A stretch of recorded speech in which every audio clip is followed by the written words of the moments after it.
This one's coming from the subreddit Ask Reddit Again. This one is from 2 years ago. Truckers of Reddit, what spooky things did you witness on the road? And I just have one. I found the best one from it. So here we go. Upper Michigan. I was delivering and installing machines for the company I was working for. I was in a 26-foot box truck with 12 machines in the back. I was having trouble with the truck the day before and had it checked out by the rental company, but they said it was all good. Since I was behind schedule due to the truck and problems with installations, I decided to drive late to my next destination. It was about 11 o'clock at night on the state route through the Upper Peninsula. There were no streetlights and there were no other cars on the road. The headlights from my truck were the only thing illuminating the road. I was already creeped out. At the peak of feeling like I was in the middle of nowhere, because I was in fact in the middle of nowhere, every single light on the dashboard of the truck lit up and then it stalled. Now it's pitch black. I am stopped and the truck isn't restarting. Rather than eat up the battery trying to turn it over, I shut everything down and started making phone calls. As I was calling everyone and anyone that would listen, I sat in the dark night, with the only light being from my hazard lights. I looked up and saw something move in front of the truck, just out of the distance of the flashing lights. At first, I thought it was my imagination. I finally got a hold of someone and they told me it would be 2 to 3 hours before they could get a mechanic to me. So now I'm sitting in silence. The only noise is the clicking the hazard lights are making, and I am staring out the windshield into a void of darkness when I see movement again. Just as I was about to shit my pants, my phone rang, and that nearly secured the pants shitting because it scared the hell out of me. It was the mechanic that wanted me to get out, open the hood, and check some things out. No, I am not getting out of the truck, with an explanation as to why. He was irritated with me, but I didn't care. So finally, after seeing the movement just out of range of the lights one more time, I threw on the headlights with the high beams. The headlights caught 3 wolves snacking on something that looked like roadkill. I honked the horn and they looked at me, but they were irritated more than scared. I was safe.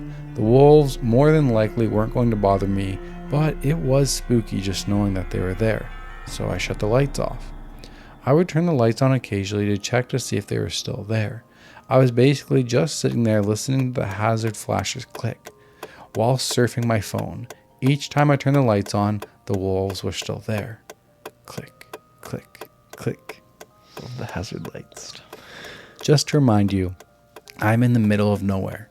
No homes, no businesses, nothing but trees, wilderness, and wolves.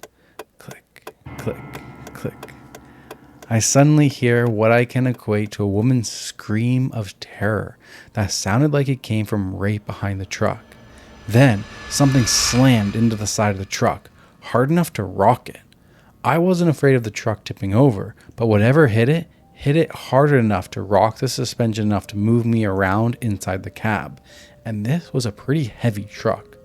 I turned on every light the truck had, slipped it into reverse so the reverse lights came on, and laid on the horn. I was checking both mirrors, and the only thing I saw was a shadow bolt across the road. I couldn't make out what it technically was, but in my head, it was a werewolf / yeti / Bigfoot / lizard monster that was going to end my life, and it was going to be agonizingly painful the entire time. I also noticed the wolves were gone. From every nature documentary I've watched, the only time predators leave food is when there is a bigger / badder predator around. By this time, I was in full Bobby Hill, that's my purse, I don't know you mode. Whatever crossed the road didn't cross very far off the road. I could hear it thrashing around in the bush, breaking sticks and what sounded to be logs. There was no noise pollution. I only had my window cracked a little bit and I could hear pretty well. I basically had the steering wheel gripped, all the lights on, and was feverishly looking out the windows and through the mirrors to make sure nothing was around the immediate area of the truck. I couldn't see off the road, and the flashlights I had were in the back of the truck in my tool bag. I'd have to get out of the truck to get them. That was not happening. Finally, I saw some headlights through one of my mirrors. It seemed like it took hours for them to close the distance to me. The noise stopped as the headlights approached. It was obviously the mechanic because no one else was stupid enough to be out here besides me. The mechanic pulled out in front of me. My headlights were shining on him and his truck. As his doors opened to step out, we both hear the woman screaming in terror yell again, and the bush thrashing intensified. Whatever it was close and pissed. His door immediately closed and my phone rang. He called my phone, asked me what it was. He sounded more panicked than me. I had no clue what it was, and he had no clue what it was. So the mechanic called the police. He wouldn't work on my truck until we could secure the area, which I don't blame him. He didn't like my idea of him getting out of his truck just to check things out. 2 Michigan State police officers eventually showed up. They lit that area up like it was a stadium. I finally stepped out of the truck for the first time since it all started. We heard that scream 3 more times while the mechanic was working on my truck. Thankfully, they were getting farther away. The cops had no clue what it was either, and they were kind of spooked too. The mechanic finally got my truck running, and I made it to my hotel for the night. The next morning, I walked the truck for inspection, and the side that was hit, there was an indentation about the size of a basketball.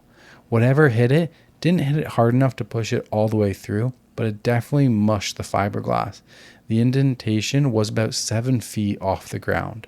I have no idea what it was. I probably never will. I do confidently know that I will never, ever drive through that area at night again. No. I'm so glad I have a comfy 9-to-5 corporate job that I don't have to be with ghosts. Right? I just get this I feel safe inside my cars. Yeah. Like late at night or something, like inside my little car, whatever my car is at that time, my little 3 Series BMW or my X3, whatever it is, I get inside that car. I feel safe. Mm-hmm. I wouldn't feel safe in this situation. No. I would be terrified, but like, what would you do? Like nothing. There's nothing you could do. Hope the glass holds. That's so terrifying. Like glass is cool, but like it breaks. Things can get through into your car. You are not completely safe inside the car. Yeah. But I don't know. Whenever I get inside my car and it's like a snowy or it's rainy or it's dark out, I get in my car, I start it, I lock the doors, and I feel safe. The heat starts coming on and I feel safe. But man, especially like when I'm at the farm and you're inside the car, you can't see nothing. Like it is scary out there. Terrifying. That was terrifying. That was terrifying. I don't like this. Oh man. One time when I lived at the farmhouse, I had some friends over and we were all drinking and we went out drunk driving in the field cars in the fields. Mm-hmm.